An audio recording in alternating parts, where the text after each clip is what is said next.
मध्य प्रदेशात पुरामध्ये 6 जण वाहून गेले, 30हून अधिक पर्यटक या ठिकाणी अडकलेले आहेत। आताची सगळ्यात मोठी बातमी, रस्ता वाहून गेल्यामुळे अनेक पर्यटक जे आहेत ते इथे अडकलेले आहेत। मुसळधार पाऊस सध्या त्या ठिकाणी सुरू आहे।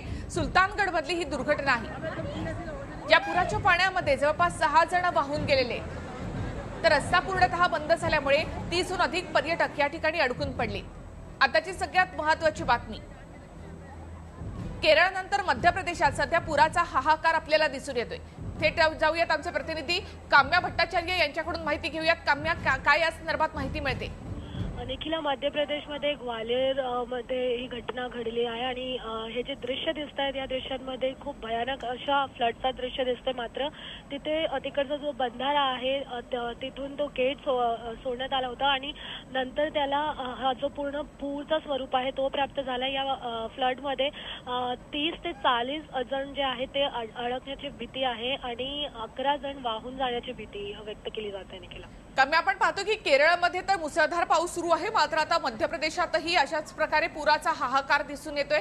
काय एकूणच आपत्ती व्यवस्थापनासाठी काय करण्यात आलेले आहे, तसेच जे पर्यटक अडकून पडलेले आहेत त्यांना बाहेर काढण्यासाठी काय उपाययोजना करण्यात आलेल्या आहेत? निखिला, याचा आधीही मध्य प्रदेशच्या विदिशामध्ये अशीच घटना घडली होती आणि त्या पूरमध्ये अनेक जण वाहून गेले होते। मात्र आता ग्वालियरच्या सुलतानगडमध्ये ही घटना घडली आणि जे आपत्ती विभाग आहे किंवा जे रेस्क्यू करण्याची टीम आहे तिथे आता लवकरात लवकर पोहोचण्याचा प्रयत्न सुरू आहे। मात्र अजून 30 ते 40 जण अडकण्याची जी भीती आहे ती व्यक्त केली जात आहे आणि त्या 11 जणांबद्दल माहिती काढली जात आहे। निखिला, नक्कीच काम्या, आणि आपण इथे दृश्य पाहतोय की किती पुराचं पाणी वाढलेलं आहे, नद्यांच्या पाण्याची पातळी देखील वाढलेली आहे आणि त्यामुळे मध्य प्रदेशामध्ये हा सीझन असतो की या काळामध्ये लोक पर्यटनासाठी मोठ्या प्रमाणामध्ये जात असतात। तर त्यासाठी काय एकूणच व्यवस्था करण्यात आली आणि जे काही पर्यटक अडकलेले आहेत ते नेमके कुठले आहेत?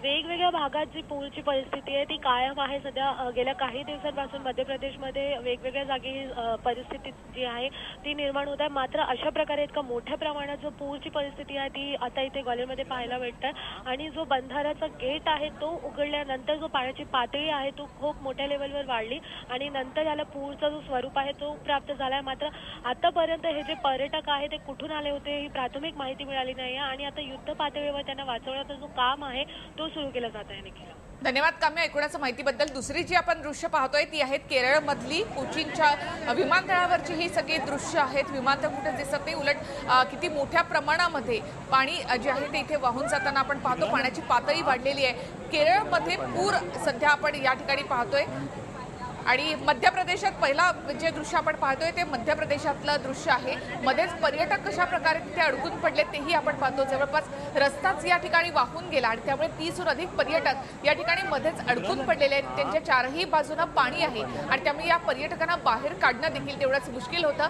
काठावर बरेचसे लोक आहेत, मात्र ते सुद्धा पाण्याचा जोर असल्यामुळे या पर्यटकांना वाचवू शकत नाहीयेत। मात्र सध्या हे पर्यटक एका दगडावर त्या ठिकाणी उभे आहेत।